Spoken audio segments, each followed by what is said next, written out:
बिस्मिल्लाहिर्रहमानिर्रहीम। अस्सलामुअलैकुम इस्लामिक आगाज़ के प्यारे दोस्तों, उम्मीद है कि आप सब खैरियत से होंगे। अल्लाह ताला आपको खैरियत से रखे।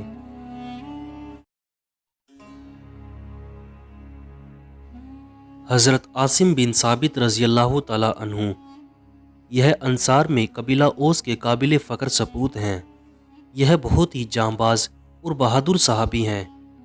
इन्होंने जंग बदर में बेमिसाल जुवारत व बहादुरी का मुहाजरा किया और कुफार कुरैश के बड़े बड़े नामवर सरदारों को कत्ल कर दिया। यह हज़रत उमर रज़ी अल्लाह ताला अन्हु के बेटे हज़रत आसिम बिन उमर रज़ी अल्लाह ताला अन्हु के नाना हैं। सन 4 हिजरी में गज़वतुर रज़ी की जंग में यह कुफार के आमने सामने लड़ते हुए अपने 6 साथियों के साथ शहीद हो गए थे। चूँकि आपने जंग बदर के दिन कुफार मक्का के बड़े बड़े नामी गिरामी सुरमाओं और नामी सरदारों को मौत के घाट उतार दिया था, इसलिए जब कुफार मक्का को उनकी शहादत की खबर मिली तो उन काफिरों ने चंद आदमियों को इसलिए मकाम रज़ी में भेज दिया ताकि उनके बदन का कोई ऐसा हिस्सा, सर वगैरह काट कर लाएं जिससे यह पहचान की जा सके कि वाकई हज़रत आसिम कत्ल हो चुके हैं।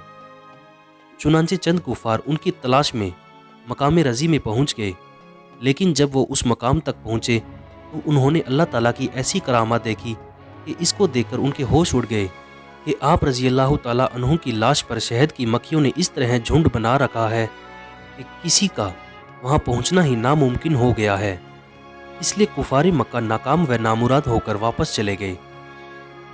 एक रिवायत में यह भी है कि मक्का की एक औरत सलाफा बिनते सअद के 2 बेटों को हज़रत आसिम बिन साबित रज़ी अल्लाह ताला अन्हु ने कत्ल कर दिया था।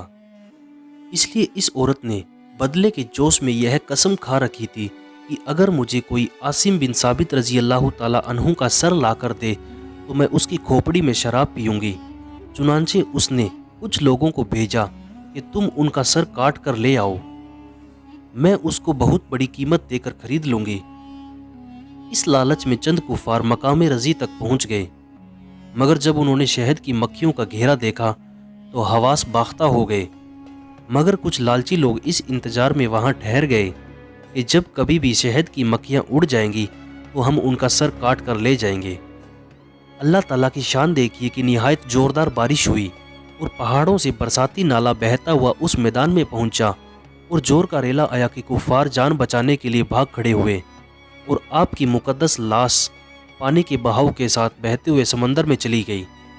रिवायत है कि जिस दिन हज़रत आसिम बिन साबित रज़ी अल्लाह ताला अन्हु ने इस्लाम कबूल किया था, उस दिन अल्लाह ताला से वादा किया था कि मैं न तो किसी काफिर के बदन को हाथ लगाऊंगा और न काफिर को मौका दूंगा कि वो मेरे बदन को छू सके। अल्लाह अकबर।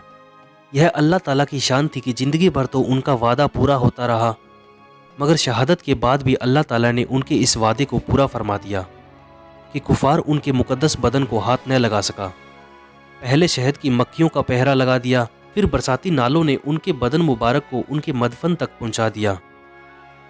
अल्लाह ताला का शोहदाई किराम पर कितना बड़ा फजल होता है और राह खुदा में जान फिदा करने वालों को रब्बुल इज्जत जल्ला जलालू के दरबार में आलिया से कैसी अजीमोशान करामतों के निशान अता किए जाते हैं। वफ़ात के बाद भी उनके तसर्रुफ़ात बसूरत करामत जारी रहते हैं। इसलिए शहीदों से अकीदत व मोहब्बत और उनका अदब व एहतराम वाजिब और ईमान का एक ज़रूरी हिस्सा है। प्यारे दोस्तों, आज का वाक़या आपको कैसा लगा? अगर अच्छा लगा हो तो इसे लाइक और अपने दोस्तों में शेयर ज़रूर करें और मज़ीद ऐसे वाक़या देखने के लिए हमारा चैनल इस्लामिक आगाज़ को सब्सक्राइब भी कर लें। साथ में बेल का आइकन भी ऑन कर लें ताकि हमारी नई आने वाली वीडियो की नोटिफिकेशन आप तक पहुंच सके सबसे पहले। मिलते हैं इंशाअल्लाह अगली बार और एक नए वाक़ियात के साथ। तब तक के लिए अपना और अपनों का ख्याल रखिए। अल्लाह हाफिज़।